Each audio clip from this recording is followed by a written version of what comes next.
Hi guys, my name is Brianna Russell, and I'm just here to tell you all a little bit about what this channel is going to be about and an introduction to myself. So, I am currently 17 years old, and I was born and raised in Texas, and I am a barrel racer of 3 years. I am not your typical home-raised, like, rodeo horse girl.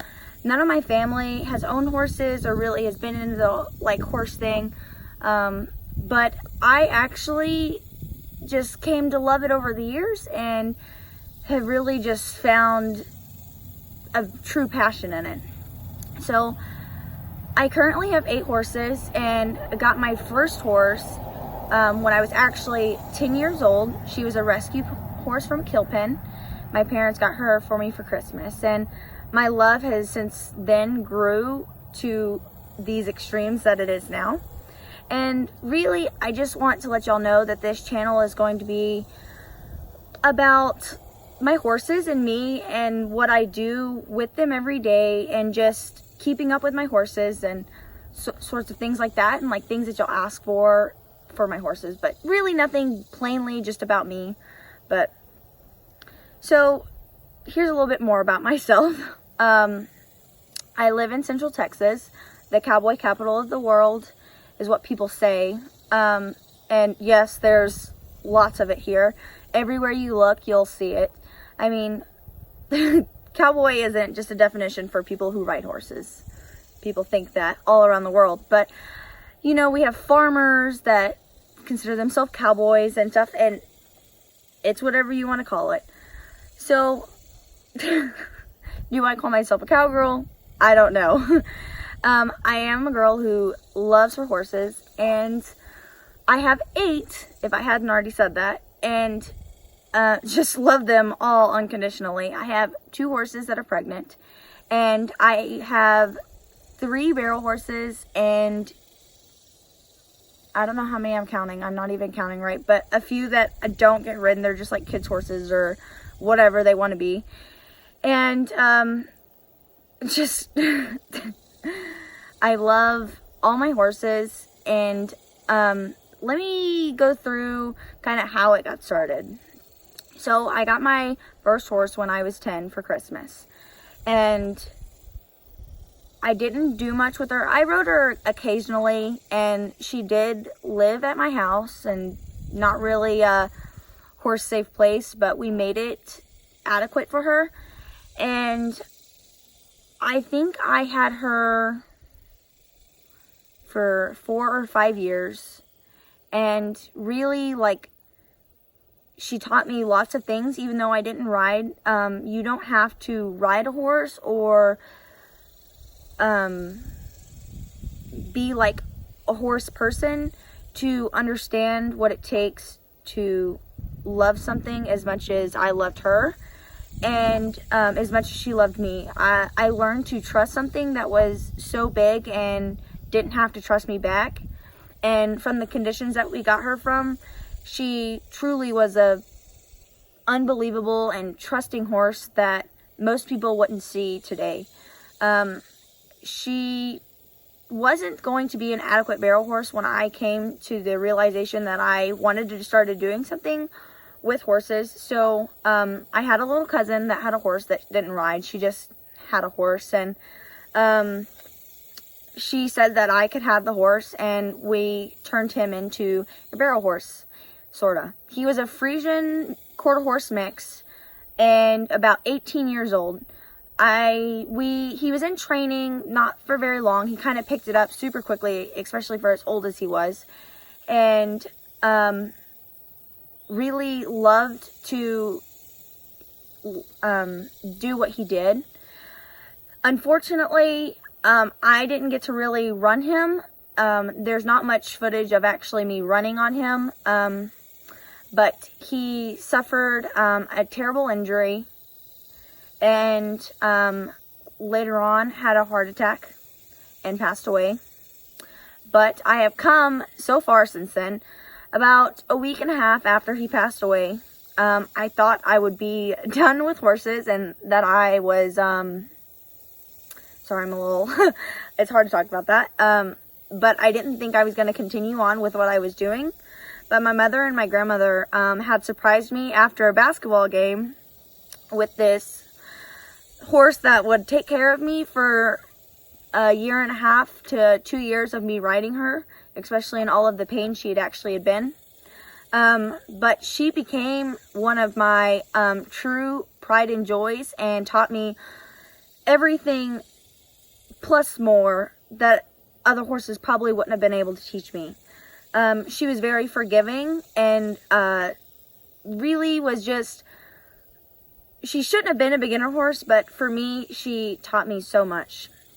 And I found out about a year or a year and a half ago that she had kissing spine, which is a condition in horses where their spine, they lost all their muscle in between their spines, and their spine bones are actually rubbing against each other, and it puts them in lots of pain.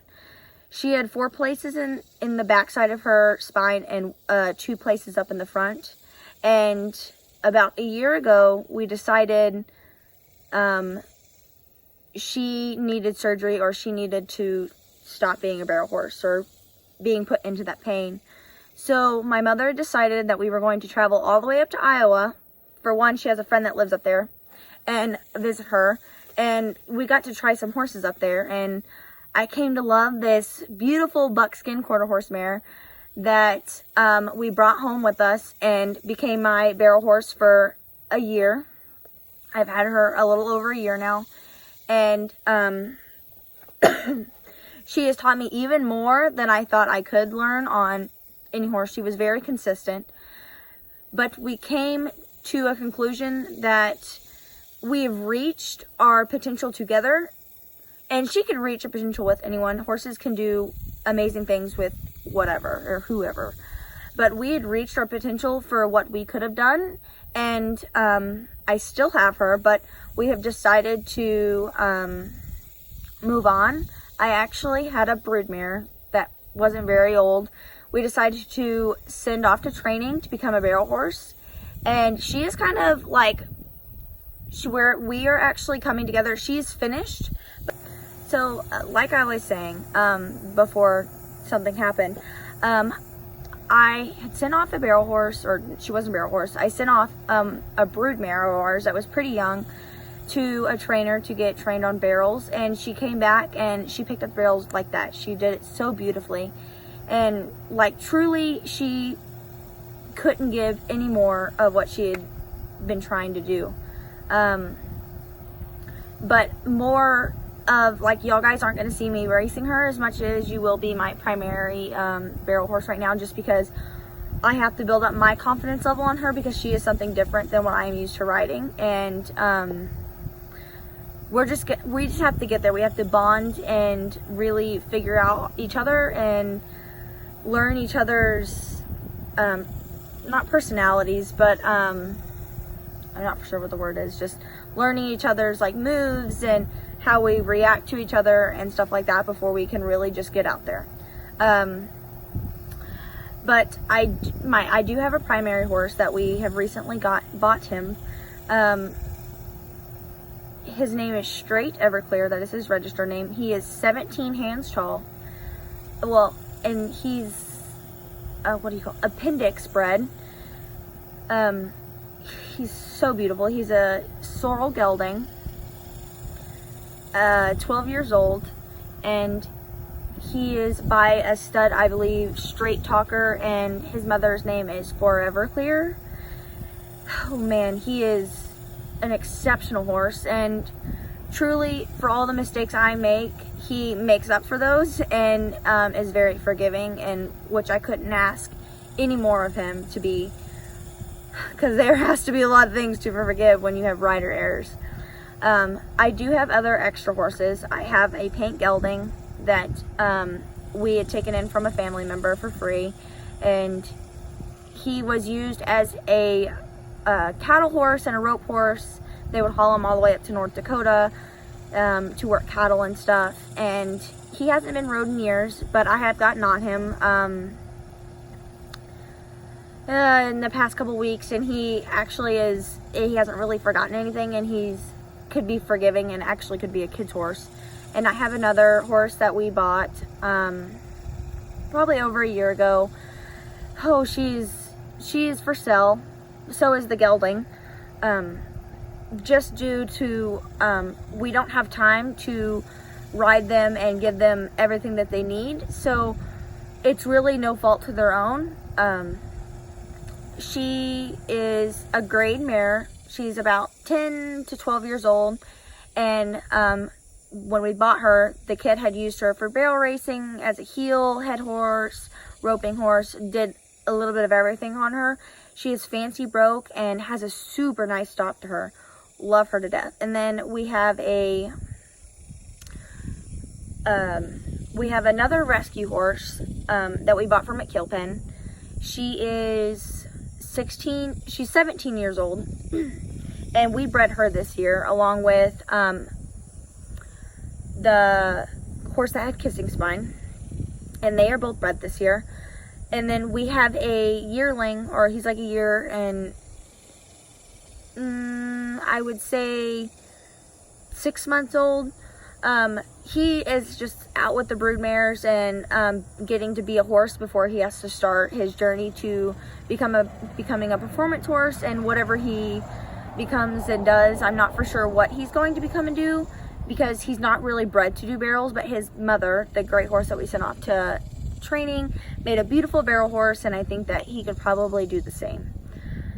So that is a little bit about my horses and about what I have and what I do with them, or what I do on them. Me, myself, I don't really do anything besides mess with my horses. I don't play sports anymore. And during the summer, all I do is mess with my horses and do everything that needs to be done with my horses, as long as you know, my life can handle as much as it can. I do have to stay home sometimes and take care of my mother. My mother was diagnosed with lymphoma. It has spread into her bones. This is not a sob story. This is just a little bit about myself, and I do have to take care of her because during her chemo treatment, she gets a little sick. And my grandmother just passed away from, pancreatic cancer. She had stage 4 when we found out, and passed away on February the 11th.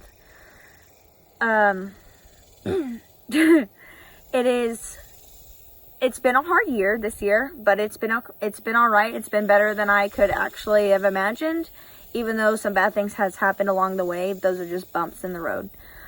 I have taught myself kind of over the years on what needs to be done. I have had some people help me throughout the years with my barrel racing, but really it has been a self journey and teaching myself on what should be done by watching other people ride, and just being a sponge when I'm around people, watching and listening and learning different things. It's truly a journey that some people do have to take by themselves and don't always get to have somebody next to them and help them through everything that they go through. Let's see, what else can we talk about? I am an animal lover. I have 3 dogs and 8 horses. Like I said, I do have 2 barn cats. They're little kittens right now, so they're not like feral or anything yet. I obviously still live at home with my parents, and I do plan to go on to a long college time, because I do plan on becoming an equine vet. Not sure the specification, if I want to become lameness or like a lameness equine vet or what. I'm not real for sure on that broadness yet, but that is going to be my journey along the years. And really, this channel is just so y'all can watch me grow as an equestrian, or like horsemanship or whatever, or help y'all learn things that y'all need to learn, or just really just something to watch in your free time. It's really up to you what you choose to do on this channel, or watch this channel is really what I should say. I don't know how great my videos will actually be compared to some of these other girls, but I am trying to set an example, and for these younger girls that are coming up, or younger boys, whatever they might be, and show them what it takes to be around horses or animals in general. And I'd like to just be I guess, a mentor for some of these younger kids in this younger generation that is coming up behind us. And I would love to be that example and show people that this is the journey that some of us have to take. And not everyone's gonna like the channel, and I can understand that, but it's not for everyone, and that's your opinion, and you can say what you want, but it's not gonna hurt anyone, because no one needs to pay attention. That's not anything that needs to be done. And no one does everything the same. So if I'm doing something on my channel and it's not how you would do it, that's your own opinion. And not everyone's going to be the same way, and everyone has their own way of saying things, so I might not talk the same, and however. So this is just a little bit about myself, an introduction to myself, and an introduction to the channel, and just letting y'all know that this is how this channel is going to be. Thank you guys for watching. Bye.